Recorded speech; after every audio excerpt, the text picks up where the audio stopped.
This is the Epic Brum podcast, and we're joined by a Brummie who's making a name for herself in the world of freestyle football.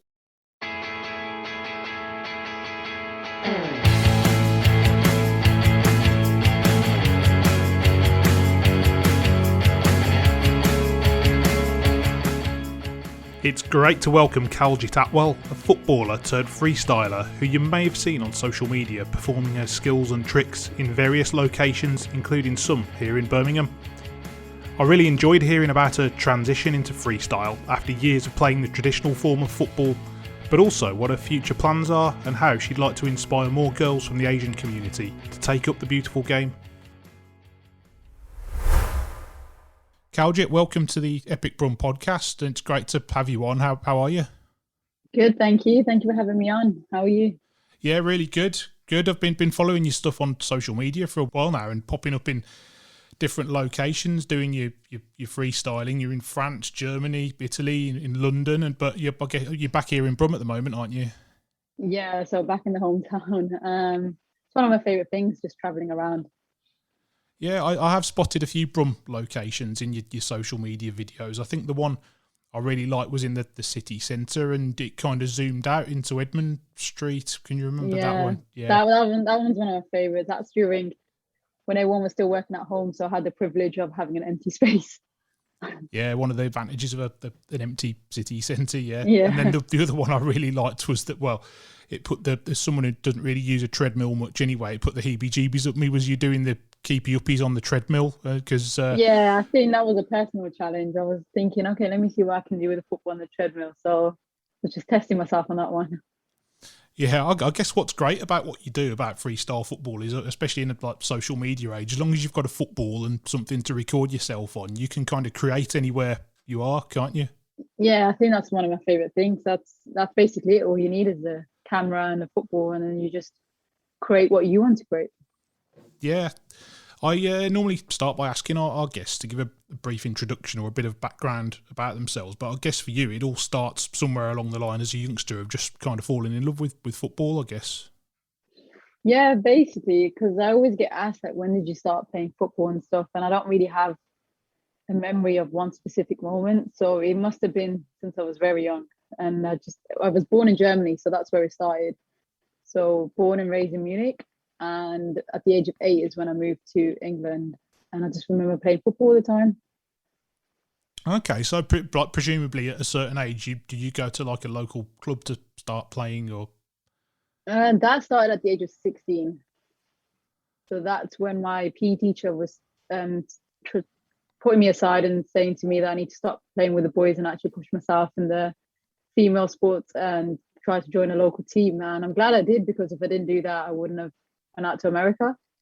But it was very late on where I joined it. Like my first 11-a-side game was when I was 16 years old. I was going to say that's quite late, really, in terms of development. Who was that for then? Who did you play for? It was for a local team in Birmingham. So I started with Perry Woods, so they just started, and that was in my area. So that was around Sandwell area, and then they merged with another team. So that's Sandwell.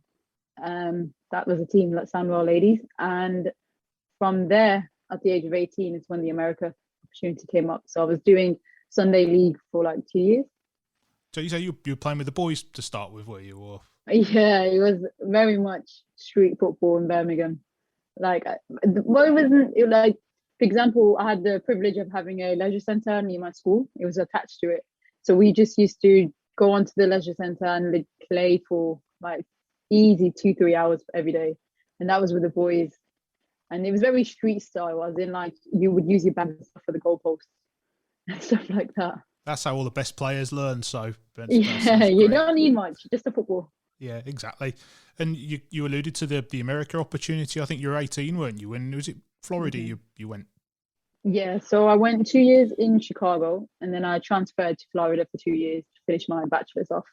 Okay, so how did that come about then? Because I guess for people who don't know a lot about like women's football in America, I mean, it's quite a way ahead of most countries, isn't it? And if you're from outside the US and looking to sort of make a bit of a career of it, a scholarship is like, it's kind of the holy grail, isn't it? So did you get scouted, or did somebody from your club sort of push you, or? I think it goes back to my PE teacher again, the one who pushed me to go into joining the Sunday league is because I still ended up playing football. I did play Sunday league football, but I also still carried on playing street football. And she set me aside one of the days. I remember this, and she wrote a list out, and she said, "All right, you've got West Brom Albion trials, you've got America scholarship trials coming up, you've got all these opportunities. Pick one." And I tried to use the most local thing, so I was like, "Oh, I'll go to the West Brom thing." And we actually missed the trials by 2 weeks. So I missed the West Brom trials, and then America was next on the list. And I was thinking, okay, let me just attend the trials. And basically, what they do is they record you, and if they think that you have talent to go out there, or if they see something in you, then they send it out to colleges in America, and then they pick what player would benefit the team. And so I just went to the trial for fun. I was like, it's another day to play football, so I might as well just use the opportunity. And it was in Coventry, the trials. And so, yeah, it started with my PE teacher basically not taking a no for an answer for me playing football with the boys. So that's how the America thing came up. Yeah, and I guess so you would have been like studying something else out there alongside football, right? Yeah, so how it goes is the company I went with was Sports Recruiting USA, so they're based in England. And in the trials, they sent my video out to Chicago, and the coach really liked my football style, I guess. And you just basically play football for the university alongside a degree that you pick. So it's your choice. And I ended up going with exercise science. So I was using that scholarship to fuel my education. Okay, great stuff. What was it like then as an experience, both in terms of like the football experience and the life experience? I think it was probably one of the best things I've done because I get to do what I love, which is travel. And I think I needed it. I think I needed America because I was such a street footballer and I was very much just doing my own thing. No rules, nothing like that. And then all of a sudden in America, I'm bombarded with structure, rigid fitness. Fitness was a huge thing out in America. So for me, I needed that part of football to teach me that you do need structure and organization. And America really does teach you that. And it was just amazing because my football team mates ended up being more like a family. I got to grow up very quickly at the age of 18. Yeah, I was across the world, away from my family, living away for the first time. And I think all of that, I needed that experience just to grow. I think that was a huge thing. For me, I never saw myself at university in England. I think I wanted to be more involved in football. And what America allows you to do is, yes, education's important, but your life does revolve around football a lot. So I was training in the morning and then I was training at 3 p.m. And I think I needed that to then get a degree because I had that structure and I had that, okay, I don't really have much time to do other things. And I needed that kind of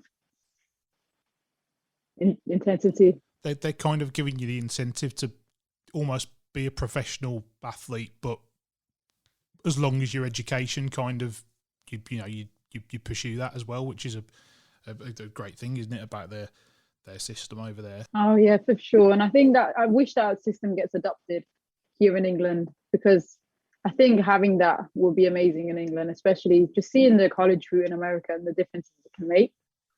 And I think if that ever did pick up in Europe, that would be amazing. Sure, and I guess you must have found the standard really high as well because they're, as I said, they're quite way advanced ahead of everybody else in terms of not just women's football, but kind of girls' development football as well, aren't they? Oh, for sure. I think especially the fitness, they're very well advanced. And I never, bear in mind, I had a coach for 2 years at the Sunday League, but fitness was still not a big thing. So for me, jumping on that hype and thinking, okay, now I need to really be fit in order to compete against these girls. It was a huge learning lesson, and I'm really proud of all the fitness tests I have like passed and keeping up with it. But it is a huge challenge mentally and physically, and I think anyone can do it. Even like if I came from a street background football, someone who's had the academy training will fly by. But it's a really good structure to get involved in though, because I never realized how far I could push myself until I actually went out to America. Great stuff. And then, so you did 3 years out there, and then four, and then decided to come back home, and that was where the kind of freestyle thing, you decided to make that transition. But why was that then? What was it about freestyle football that you thought, I'm going to kind of go and do something different here? At first I came back to do my masters actually at University of Nottingham. So I did that for a year. And then once I got my master's, I think it's what everybody was doing after university. You're like, okay, now what? Like your life structure kind of changes. You're not going through the education system. So for me, it was all of a sudden like, okay, like I've done the football thing. And for me, I felt more of a, I've done that now. I've done the football side of things. I'm not really in it. I'm not invested in it as much as I should be. If I had more fun during training when it was one-on-one against a defender than I did in a whole 90-minute game, because I think that was just to me what I love more, like having the ball on my feet.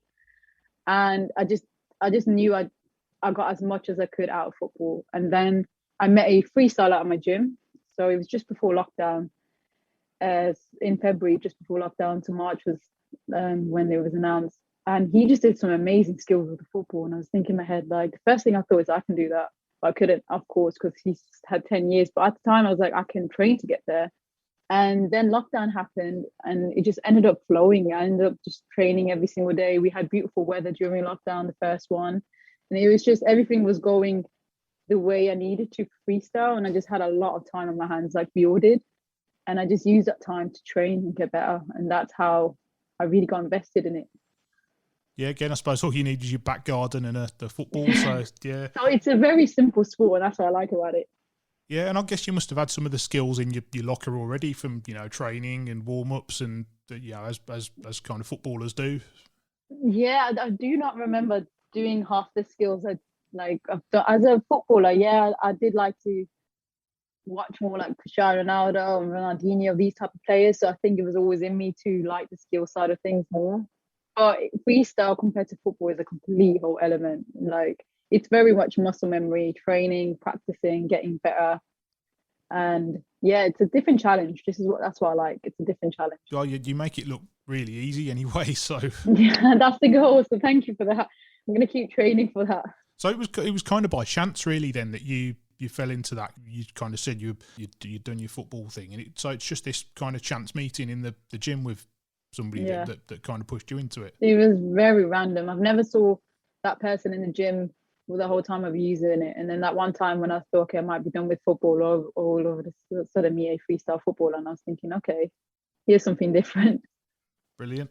So for people who don't know a lot about like the freestyle football world, then who are like the big names then that people should sort of look out for? That there's a few. So that's a great thing. It's quite a lot in the world.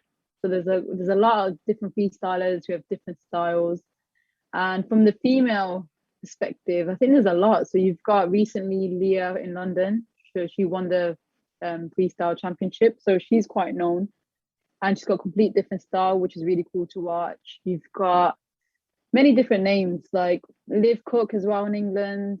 So I think there's a lot of people who put a lot of emphasis into their work and you can see them. And yeah, I think it's all about finding the person that you not inspired to be like. I don't think that's the correct word, but you get inspired to train. So I think that's the best way to put that. Yeah, I watched a film about 10, 15 years ago now. I don't know if you've seen it, called it was called In the Hands of Gods.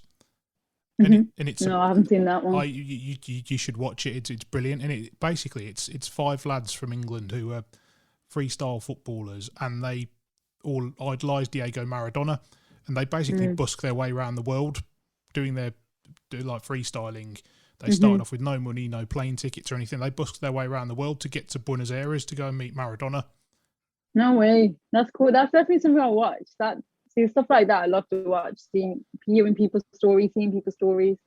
Yeah, I checked that out. And we were just talking about Jeremy Lynch before we started recording. He's one of the guys that's in it. It's so cool. In the Hands of Gods, check it out. It's about 10, 15 years old now, but it's I think you can find it on YouTube. So yeah, I think Maradona is a huge influence in freestyle football. I think it's just he legit defines.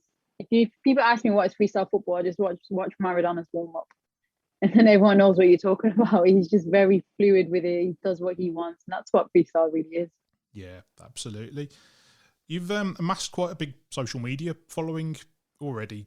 So when you start out with that blank canvas then, and right, I'm going to be a freestyle footballer. What's the starting point in terms of getting noticed and getting people to recognise your talent? Was it just a case of I'm going to start putting my content out there and see who picks it up? Yeah, I think that's basically it. But I did not go into the social media world for about 6 months. So I did train just during that lockdown period. I just trained and I kept training. And that's when I thought, okay, I might be at a level where I want to start posting. And that's when I started to post some videos. But I think what social media allows you to do is create your own video and your own creativity. You can see through the videos because yes, for example, you might be doing a similar skills to somebody else, but the way you record, the music you add, the outfits you wear, everything, the location, for example, we were talking about Birmingham and stuff, that all emphasizes the type of person you are. And I think that's what freestyle allows you to do. So that's what I did with social media. I just kept thinking, okay, if I were to create this, which I am, but what do I want to see? And it's like creating what I want to see and then just sharing it. And people like it, great. And that's what I've just kept doing. I just kept doing what I wanted to do with my platform, and it's just started to grow. So I think that's quite fun to see because it's not an overnight thing, and I'm nowhere near where I think I will be. But it's just fun to create videos based on my own vision. And I suppose for you as well, I mean, it's quite a niche talent anyway, but as a young, like, British Asian girl as well, you're not what people would see as like your typical freestyle footballer. Are you? You know, I guess you wouldn't meet many other kind of young British Asians who've gone down this route, would you? No, I haven't. And I think that just puts emphasis on just me always wanting to live the life I wanted to live. And then all of a sudden freestyle football entered in like 2020, and I thought, okay, this is something I can pursue. And I think that's what I keep wanting to push is this is the life I want to live, and I hopefully can maybe inspire other kids to live the life that they wanted to live, which is a huge barrier to break in the Asian community because it is a barrier we have to face, that our life has to follow certain amount of steps, education, go get married, go do this, and it doesn't have to be like that. And I think freestyle allows me to do what I want to do, and I think I have a great support system for that. And that's why, yeah, a lot of people say, oh, you're not the typical freestyler, like you're from an Asian community. And it's just because that's what I want to do. And apparently I'm breaking barriers during it, and I'm going to keep breaking them because that's the life I want to live. Yeah. Would you relish that then, trying to be a bit of a role model or a force for good in that sense then? I think leading by actions is huge. And I have been involved in a few workshops with local girls, especially in the grassroots. I think grassroots touches my heart a lot because I think that's the kind of route I took, and I saw, especially me growing up, I didn't really see much investment in grassroots. And I think now if once I do build a career from freestyle football, I would want to give back to that level because I think that's where it all starts. That's where passion comes in, and that's when people find themselves, is just playing for fun. And for me, I would use this role I'm in to try to push at that level because I think it just needs more attention. And especially being from a city like Birmingham as well, where we're blessed with this really incredibly diverse population, and you can kind of show people, as you said, that there are opportunities out there if you want it to kind of, to an extent, go and be whatever you want to be. Yeah, a huge opportunity. That Birmingham is very diverse. I agree with you for that, and I think I really like that. Like when I was growing up playing football, there's so many different backgrounds, and to me, I also saw that as an add-on. I loved it, and for me, then now being in an older role and still having football in my life, I just kept going back to the PE teacher pushing me, and the way she pushed me is just telling me more about the opportunities. And I think telling children about the opportunities around them is huge. And I think Birmingham is a great place to start because it's so diverse. And it's just letting girls know, like, did you know you have these local teams that you can join? Did you know you have this around you? Did you know you have that? And just getting involved with that will be amazing. Yeah, I suppose one great thing is in terms of football, I mean, even from when you started, which doesn't seem like that long ago, the women's game has come on so much, hasn't it? In terms of infrastructure, in terms of not just the investment and the infrastructure, but also just the coverage it gets. Now you've got TV coverage, you've got dedicated reporters on news outlets devoted to women's football, and it's not enough, but it's a good start, isn't it? Yeah, 100%. Especially comparing it to when I was growing up in Germany, I didn't see any female in sport on TV, nor did I see Asians. And then in Birmingham, same thing when I was growing up. And just to see more of even the English national team, for example, on TV and women's Euros coming up, it's in England, so that's going to be amazing for growing the game even more. And I think, yeah, like you said, it's nowhere on a level that we should be happy about, but it's starting to go that direction, and that's huge. And I think I want to contribute to that by continuing what I want to do, but then also hopefully get involved with like local communities to push the Asian side of things as well, and just have fun with it, and just like give opportunities to allow people to have fun with it. That's huge for me. Yeah, sure. How can you try and encourage more Asian girls into taking up football then, do you think? I think by just creating opportunities. And one thing I've noticed with freestyle is when I do workshops, showing the skills is great, but it's when I'm interacting with the kids and then they ask me little side questions, because then it's not in front of everyone, so they're not as shy. And just when they ask me questions like, oh, well, like how long do you practice and so all of that stuff, and telling them, I think it's a huge thing, because as a kid that's exactly what I would have asked you, like how long do you practice, like what did you do when you were my age and stuff like that. I would want to learn, and just having those interactions I think is huge. So from my perspective, I want to keep working with the local communities and keep doing workshops, and then hopefully, and once I've built a career from it, I can like maybe even open up my own football academy one day. And I think there's just endless opportunities with it. I think there's a lot of opportunities I can take up, but for me, I just want to contribute to creating the opportunities. There's one thing saying it, but I want to actually create the opportunities. So creating a football academy will be great, doing the workshops will be great, traveling around the world with it's going to be great. So stuff like that. Yeah, I was going to ask you about those kind of next goals, because you've spoken a bit about the kind of role model stuff and helping to inspire other people. But where do you want to take things next then? Is it about kind of competitions or freestyling in front of more people, or using it as a vehicle to travel a bit more, or what are your next goals as a freestyler? And I think for me, it's definitely everyday train. I think I want to keep training and get better. I think nothing will take that away. And just for me, it's to get involved in commercial work, to create a career out of it. But I think you hit the nail on the head when you said it, use it as a vehicle to travel the world. I think that's huge. And I do want to use freestyle to travel the world with it, because it's just one of my passions, learning about cultures, learning how people do things in different countries. And I got to experience it when I was megging people in the streets of France. Like, it was so cool, such a good experience. And that's why I want to keep doing. And so traveling the world is a huge goal of mine, and just growing my platform, growing commercial work, and then potentially it could lead to like modeling and football. I'm very open to all the opportunities, but for me, it is grow the skills, see what commercial work comes up, but keep growing the skills. It's never been competition. It's been more traveling, interacting with people. I think that's why I like freestyle the most, like that element.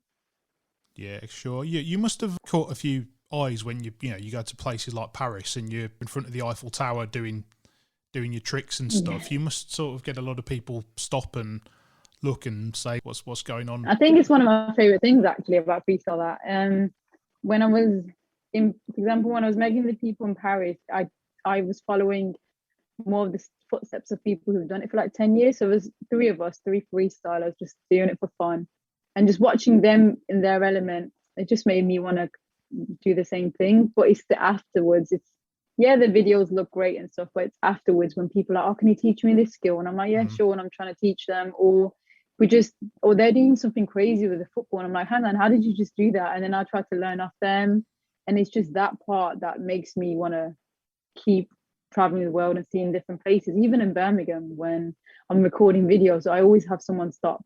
Every time I record a video, I always have someone stop and ask me like, well, what do you do? And I'm like, oh, I'm a freestyle footballer. And they're like, no way. And then they just start talking about it, and they're like, can I have a touch of the ball? And I'm like, yeah, sure. And just talking about football, it's really cool. Like, it's a really cool experience. It's a universal language, isn't it? Football, it's a conversation starter anywhere you go in the world, and that's never going to change.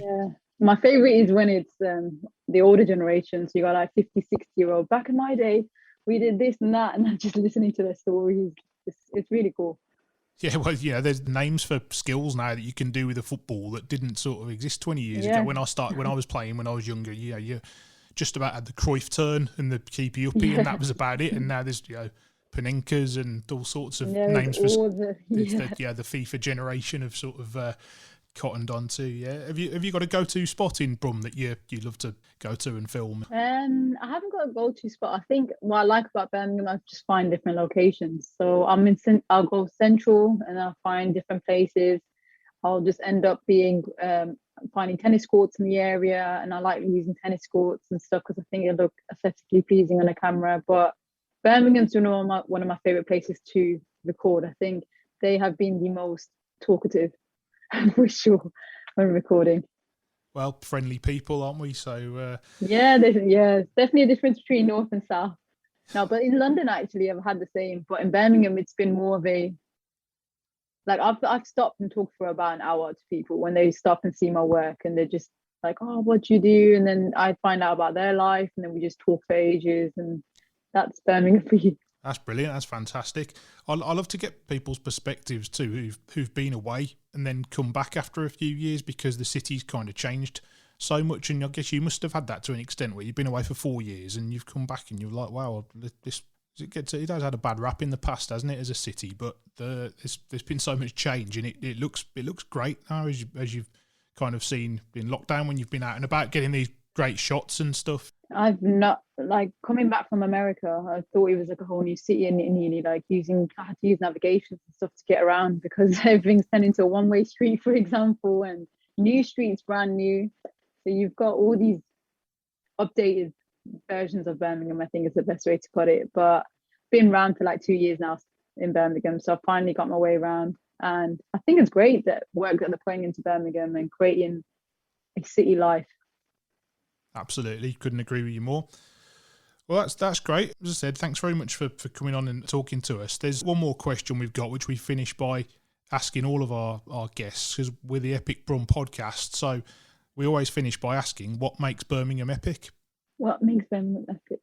It has to be the diversity. I think Birmingham, for me, is the place of diversity, and like you said, being away and then coming back, you realise how much diversity there actually is.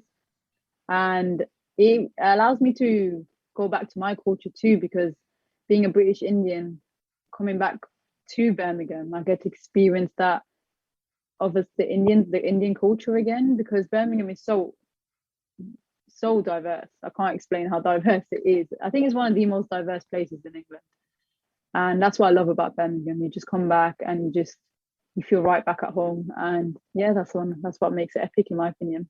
I agree. I think it's something that we've got to continue to shout about. And I think, we've got the Commonwealth Games in a few months, and that's going to be exciting. With a perfect city to host an event like that. Yeah, I think that's going to be really good for Birmingham, and I'm definitely going to try to get some tickets and see some of the games. And I think that'll be cool. Well, never know, a few years' time, maybe freestyle football will be a Commonwealth Games sport. And I won't be surprised. It's evolving a lot. Well, if BMX and stuff like that can be, then why not? So exactly, why not? Well, Kaljit, thanks very much. It's been great to talk to you. Perfect. Thank you for having me on, Dan. I appreciate it. Thanks for listening to the Epic Brum podcast. You can find more episodes on all the major podcast apps such as Apple and Spotify. And don't forget to follow us on social media @Epic Brum HQ.